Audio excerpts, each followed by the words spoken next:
Kesha Vance, a 45-year-old accountant, had been married to Marcus for 20 years. After her mother passed away 2 years earlier, Kesha inherited the proceeds from selling her childhood condo. A modest one-bedroom filled with memories of sweet potato pie, lilac bushes, and shared laughter over floral wallpaper. With the money, she and Marcus bought a small wooden cabin 25 miles outside the city. A fixer-upper on half an acre with old apple trees and carved window trim. For Kesha, the cabin was more than property. It was a way to keep her mother close. The apple tree by the porch reminded her of the one in her mother's yard. When signing the deed, she insisted the title be in her name only. It was her mother's money, her mother's memory. Marcus said nothing at the closing, but his jaw clenched, and a cold flash of rage passed through his eyes before he masked it with a tight smile. From that day Marcus changed.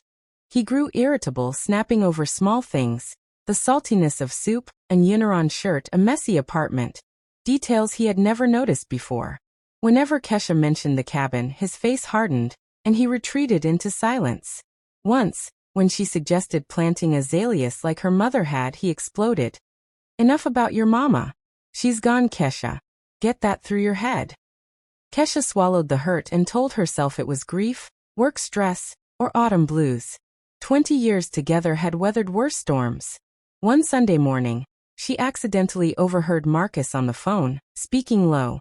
She put everything in her name. Like I'm some hustler, not her lawful husband. Everything should be 50-50ths. Kesha's cheeks burned with shame. She had never meant to distrust him. She only wanted one small tether to her mother. They continued their weekend ritual of taking the county bus to the cabin. Marcus had sold their car months earlier, claiming repairs were too costly. The hour-long ride through fields and small towns had once been peaceful. But lately Marcus sat sullenly, scrolling on his phone, answering in monosyllables. On a gloomy October Saturday, rain drumming against the windows, Kesha woke to an empty bed. Marcus was already in the kitchen, speaking in a hushed, conspiratorial tone. "Everything is ready today. She doesn't suspect a thing. It will look like an accident." Kesha's heart hammered. She retreated silently, convincing herself she had misheard. When she entered the kitchen, Marcus was staring into cold coffee, phone face down. Breakfast passed in thick silence. He initially claimed urgent work and suggested she go alone, but when she agreed, he abruptly changed his mind. "I don't want you traveling in this weather." His smile did not reach his eyes. At the station, Kesha noticed him glance under the bus chassis. On board, he insisted she sit near the front while he took the back by the emergency exit, claiming his back hurt. He also pressed her to carry a heavy utility bag he had packed himself, overriding her preference for her lighter backpack. As the bus rolled out of the city, anxiety gnawed at Kesha. An elderly black woman in a patterned head wrap boarded, and asked to sit beside her. She introduced herself later as Miss Hattie Toever, a retired surgical nurse. After studying Marcus from afar, Miss Hattie quietly warned Kesha, "If you stay on this bus, child, you won't make it." She claimed to see things, blood, twisted metal, screams, but urged Kesha to get off at the next stop. She had noticed Marcus tampering under the bus before boarding, his hands blackened with grease, and observed his nervous glances at his watch and the stops. Terrified yet torn, Kesha remembered the overheard phone call, the packed bag, Marcus's odd behavior. At the next stop, she grabbed the bag and stepped off. Miss Hattie followed. Marcus called after her, confused, but the doors closed and the bus pulled away. Minutes later, sirens wailed. Police cars raced past. Miss Hattie flagged one down and reported what she had seen. A man tampering with the bus brakes. The officer radioed ahead.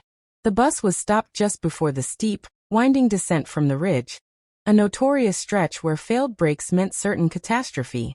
Police found the brake lines deliberately nicked to leak fluid gradually. On the sharp downhill curves, the brakes would fail completely. Inside Kesha's bag were a specialized wrench and oil-stained gloves matching the sabotage. Marcus had planned to exit 4 stops early, leaving Kesha and 24 other passengers to plunge into the ravine. Texts on his phone confirmed weeks of planning. Research on brake systems, discussions of making it look accidental, instructions to plant evidence in Kesha's bag to frame her as unstable if she somehow survived. Marcus confessed fully. His motive: resentment that the cabin, bought with his money after 20 years of marriage, was titled solely in Kesha's name. He wanted her dead to inherit it and had accepted the other passengers as collateral damage. Kesha gave statements at the station, numb with shock. Miss Hattie stayed by her side, later revealing her visions were honed observation from 40 years in the operating room. Reading microexpressions, body language, and intent. She had simply refused to walk past danger. With nowhere to go, Kesha accepted Miss Hattie's offer to stay the night. Over sweet potato hand pies and herbal tea, they talked into the evening. Miss Hattie, widowed and childless, became an unexpected anchor. Kesha learned to grieve not only her mother, but the 20 years she had believed were built on love. Marcus faced charges of attempted murder endangering multiple lives. He received 15 to 20 years. The divorce was swift. Kesha sold the cabin, unable to bear its tainted memories, and moved out of the shared apartment. She rented a small room, then accepted a cousin's invitation to relocate to Chicago for a fresh start and a new accounting job. Before leaving, Kesha and Miss Hattie promised to stay in touch. On the train north, watching snow-covered fields slide past, Kesha felt hollow yet strangely light. 20 years of deception were behind her.